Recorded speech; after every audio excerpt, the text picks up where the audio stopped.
Welcome to the Occult Knowledge Podcast. I'm your host, Ben Carter. And in today's episode, we examine a symbol so potent, so deeply veiled in secrecy, that it has haunted history from the shadows for nearly a century. It was etched into the sacred stone of an SS ritual chamber, whispered about in ancient mythologies, and all but erased from the post-war world. The Black Sun. A symbol denied by history books, shunned by scholars, and embraced in secret by those who believe it holds the key to a forgotten power. But what if it isn't just a relic of Nazi mysticism? What if its roots stretch far deeper into forbidden knowledge, suppressed histories, and energies modern science refuses to name? What if this so-called symbol wasn't a symbol at all, but a gateway? In the heart of Germany's North Rhine-Westphalia region, Wewelsburg Castle rises above the landscape like a monument to forgotten rituals. Its dark stone walls and three-pointed layout give it an eerie geometry, distinct from the typical medieval architecture of the area.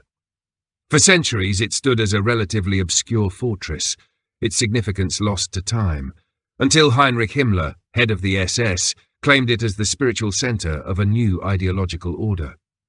To Himmler, Wewelsburg was not just a castle, it was a temple. A sacred site meant to anchor a mythic past to a terrifying future. In the early 1930s, the SS acquired the castle and began extensive renovations. These weren't simple aesthetic upgrades, they were ritualistic by design. Architects and artisans worked under strict direction to reshape the castle according to a vision rooted in ancient Aryan mythology and esoteric lore. Hidden beneath the northern tower, a circular chamber was constructed, one unlike anything else in Nazi Germany. The walls were bare, the ceiling domed. But on the floor, set in dark green marble, was the 12-rayed sigil that would come to be known as the Black Sun. No official records define the symbol, no Nazi documents explain its function, yet it sits at the epicenter of a room meant only for the highest echelon of the SS. Himmler named this space the Obergruppenführersaal, or Hall of the Supreme Leaders. It was here, according to multiple surviving accounts, that secret gatherings were held, rituals, oaths, and what some have described as spiritual exercises. The 12 rays of the Black Sun aligned with the 12 chairs encircling the chamber. This was no conference room. It was a site of power. The castle's renovations weren't arbitrary. Each corridor, each room, each symbol was part of a larger design meant to reflect a mystical cosmology, a universe governed by hidden laws and ancient forces. Himmler was obsessed with the occult, particularly with the idea that the Aryan race was descended from a superior, godlike civilization. He believed that through proper ritual, discipline, and alignment with cosmic forces, the SS could become the inheritors of that lost power. Wewelsburg was to be their spiritual crucible. But why the Black Sun?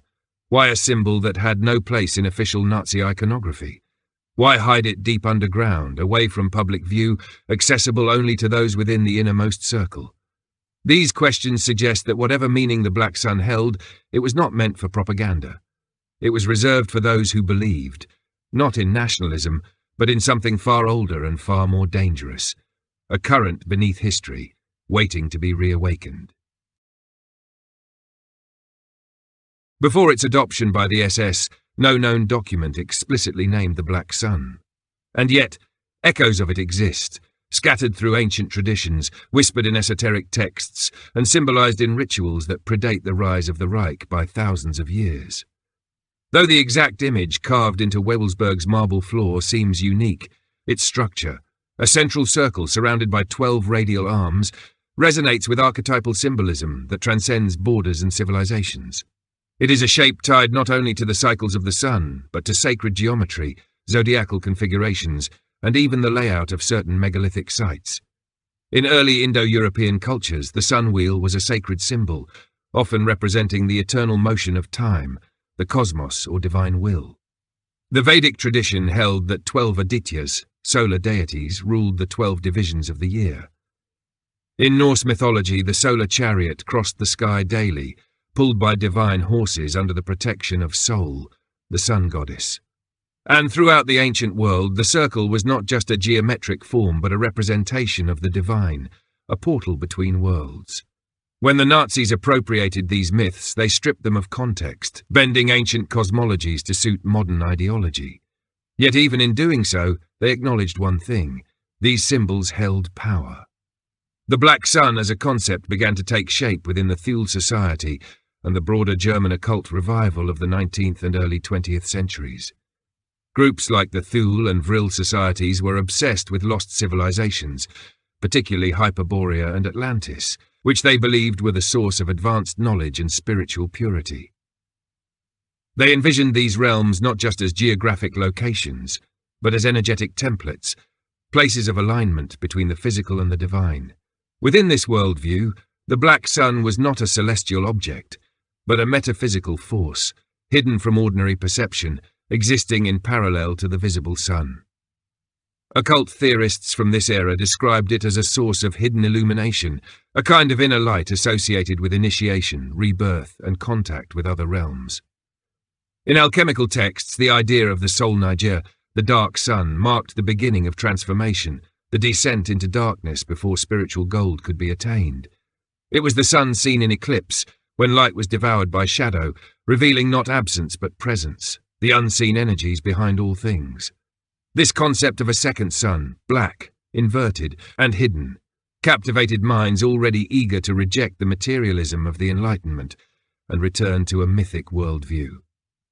By the time Himmler began reshaping Wewelsburg, the Black Sun had become more than a theory. It had become a goal. To access its energy was to reach beyond race, beyond science, beyond history. It was a key to power unbound by the known laws of nature. Fragments of evidence, scattered across declassified documents, confiscated artifacts, and hushed survivor accounts, hint at a far more complex story. Officially, the Nazi regime maintained an image of rational scientific modernity, but beneath the surface, a parallel structure existed. An esoteric undercurrent led by figures like Himmler and Karl Maria Willigut, the so-called rune master of the SS. Willigut, who claimed to possess ancestral memories of a forgotten Germanic past, convinced Himmler that ancient wisdom, rooted in bloodlines and spiritual initiation, could be reclaimed. He believed in cycles of world ages, secret lineages, and a hidden sun that guided initiates through transformation. This hidden sun, he said, was not metaphor. It was real. Within the Ahnenerbe, the Nazi research institute tasked with uncovering the ancient past, projects were launched with the express purpose of finding physical remnants of this lost knowledge. Expeditions to Tibet, the Arctic, and the Middle East were cloaked in anthropological justification, but internal reports suggest something stranger. One file, recovered from the ruins of Berlin, described the search for the Stone of the Black Sun, a relic believed to be of pre-Aryan origin, capable of harmonizing the energy fields of the Earth. Another document referenced geodynamic alignments near Wewelsburg and proposed digging a shaft to access subterranean currents, perhaps literal or perhaps symbolic. In 1939, a sealed crate marked with Ahnenerbe insignia was intercepted by Allied forces. Its contents were never made public, but secondary descriptions claimed it contained metallic fragments etched with a spiral pattern matching the Wewelsburg symbol. Witnesses reported the object gave off a sensation of coldness, even in warm air, and interfered with radio equipment. If genuine, this would suggest the Black Sun was more than ideology. It was material. Several engineers connected to the mysterious Die Glocke project, a rumoured anti-gravity device developed in the latter years of the war, spoke posthumously or under pseudonym of energy fields produced by rotating mercury in a toroidal chamber. Some claimed the mechanism was designed using runic geometry and corresponded to the 12-armed pattern of the Black Sun. Whether these reports reflect real experiments or deliberate disinformation remains unknown. But the consistent alignment between spiritual myth and technical design suggests at least one chilling possibility. The Nazis were attempting to reverse engineer the metaphysical. Even today, classified blueprints and field reports remain under lock and key. Files recovered during Operation Paperclip were absorbed into Cold War research initiatives and never returned. Whatever was discovered, if anything, disappeared into the vaults of superpower intelligence. The Black Sun, if it was ever activated or weaponized, is now part of a deeper mystery. One not just about symbols, but about the forbidden convergence of science, mysticism, and war. Across cultures seemingly separated by thousands of miles and thousands of years, the motif of a hidden or dark sun appears with striking regularity. In ancient Mesopotamia, references to a second sun, one that existed in the underworld or beneath the earth, surface in texts related to Nergal, the god of death and war. In Egypt, the sun god Ra travelled through the Duat, the unseen realm, during the 12 hours of night, where he was reborn each morning. This idea of a sun existing beyond the visible sky, guiding the soul through darkness, was central to their cosmology. The hidden sun was never evil, it was transformative. In Mesoamerica, the Aztecs believed in multiple suns that had come and gone across previous world ages, each one ending in cataclysm. Their fifth sun, the current age, was destined to be destroyed by earthquakes. The motif of solar cycles, of suns lost and reborn, echoed across their temples and codices.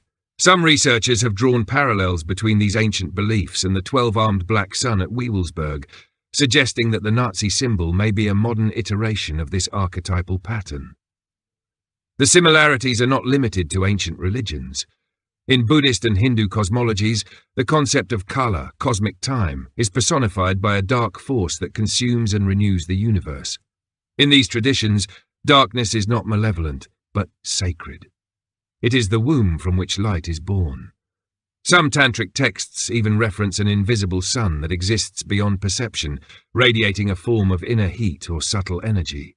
These currents are believed to influence consciousness, spiritual awakening, and even the physical world. Architecturally, the symbolism persists. The megalithic site of Göbekli Tepe in Turkey, dated to around 9600 BCE, contains carvings and layouts that suggest solar alignment and cosmological intention.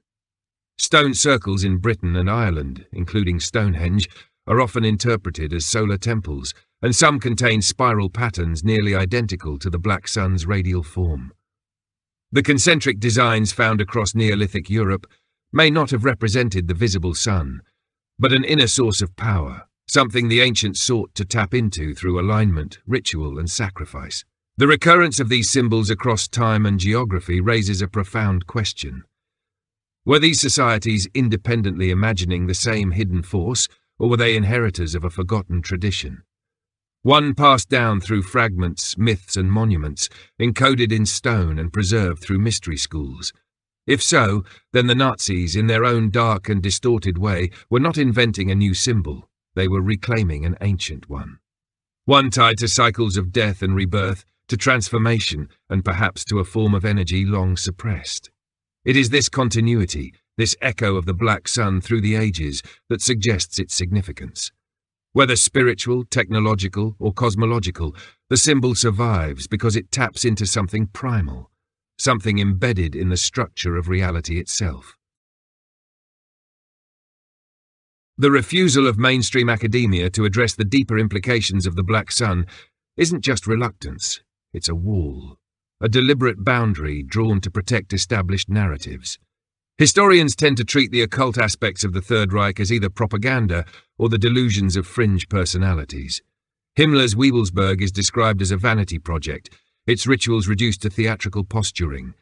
The black sun, labelled as decorative, invented post-war, unworthy of serious inquiry. But when so many researchers, documents, artifacts, and personal accounts align around the same themes, why does the scholarly world avoid it entirely? Part of the answer lies in the nature of academic orthodoxy. Universities and research institutions rely on funding, reputation, and peer review. The moment a scholar suggests there may have been a spiritual or metaphysical dimension to Nazi ideology, beyond symbolism or psychology, they risk exile from their field. Even legitimate inquiries into the Thule society, the Vril concept, or the Ahnenerbe are often lumped together with pseudoscience and dismissed outright. The taboo isn't just about fact-checking, it's about control. Several independent researchers who've pursued the Black Sun mystery have faced smear campaigns, career sabotage, and censorship.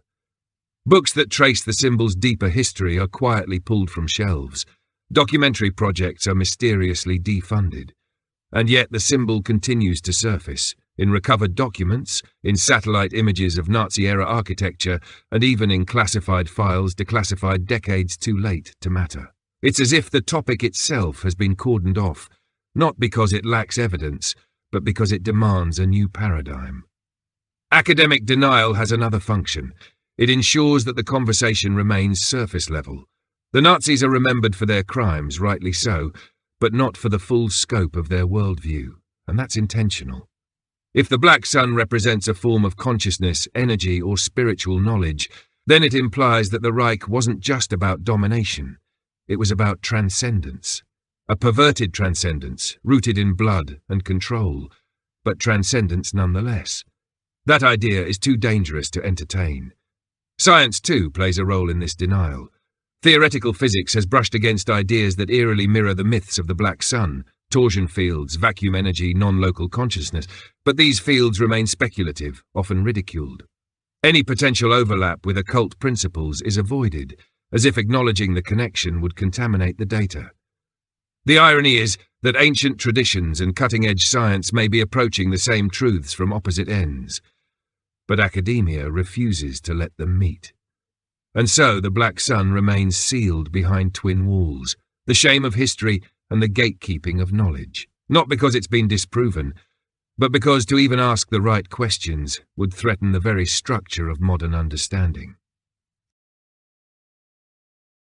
Beyond the walls of academia, in the quiet corners of alternative history and occult study, a network of theories has emerged, attempts to piece together what the Black Sun might actually be. These ideas span a wide range, from spiritual to technological, from ancient cosmology to fringe science. Many of them are speculative. Some are contradictory. But taken together, they form a coherent shape, a shadow cast by something larger, just out of reach. One of the most persistent theories connects the Black Sun to a form of non-electromagnetic energy, an omnipresent field that exists beneath the visible spectrum. Some researchers believe this field is what the ancients referred to as the ether, a medium through which consciousness, energy, and even time itself may flow. The Black Sun, in this context, becomes the source or node of that field, either metaphysical or literal, radiating a force that can only be tapped through alignment, intention, or ritual. Proponents of this theory suggest that ancient structures were designed to channel this force, and that the Nazi elite were attempting to do the same on a grander scale. Others point to Die Glocke, the bell, as a potential technological interface with this hidden current. Witnesses describe the device as involving high-speed rotation, exotic matter, and massive amounts of electrical energy. The resulting effects, they claimed, included gravitational anomalies, biological side effects, and even localized distortions in time. Blueprints attributed to the project show symbols nearly identical to those found at Wewelsburg, leading some to believe the Black Sun wasn't just spiritual, it was part of a secret technology, one aimed at unlocking access to another layer of physical reality. A third camp sees the Black Sun as interdimensional, a kind of gatekeeper between worlds. In this view, the rituals performed in its presence were not symbolic but functional, designed to thin the veil between dimensions and communicate with intelligences beyond our own. Whether these entities were interpreted as gods, ancestors, or something far more alien, the purpose was the same: to gain power, knowledge, or transformation. The SS's obsession with bloodlines, purity, and spiritual hierarchy begins to make more sense through this lens, not as mere ideology, but as preparation for contact with something on the other side. More esoteric interpretations describe the Black Sun as the inner light, the hidden sun within each human being. This symbolic understanding aligns with Hermetic and Gnostic teachings, which speak of a divine spark trapped within matter, yearning to return to its source. For some, the Black Sun represents this source, a place beyond light and dark, beyond polarity, where true knowledge resides. Initiates who claim to have accessed it speak of experiences that transcend language, visions of infinite blackness, not void but full, not absence but totality. These fringe theories remain unproven. They rest on anecdote, intuition, and fragments, but they persist because they fill a void left by the silence of institutions. And in doing so, they challenge the very limits of what we consider possible. The Black Sun, whether real or symbolic, continues to radiate, casting its influence across disciplines, across belief systems, and into the shadowed places where forbidden truths refuse to die. After the collapse of the Third Reich, The deliberate dismantling of Wewelsburg was swift and surgical. Allied forces occupied the region in the spring of 1945. Within weeks, key chambers were stripped, sealed, or destroyed. The SS's most sacred architectural project, meticulously designed over years, was abruptly erased under orders that left no public explanation. The room bearing the Black Sun was buried beneath bureaucratic silence. Records vanished. Witnesses disappeared. And what couldn't be buried was simply ignored. This was not an isolated act of post-war cleanup. It was part of a larger pattern.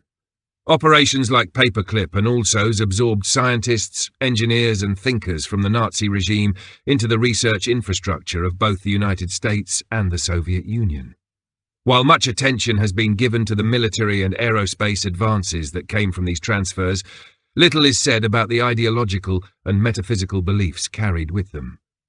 Files detailing the occult activities of SS leadership were sequestered into intelligence archives. Any surviving evidence, ritual artifacts, manuscripts, architectural blueprints, was catalogued, classified, or destroyed. Even before the war ended, efforts were made to conceal what had been discovered.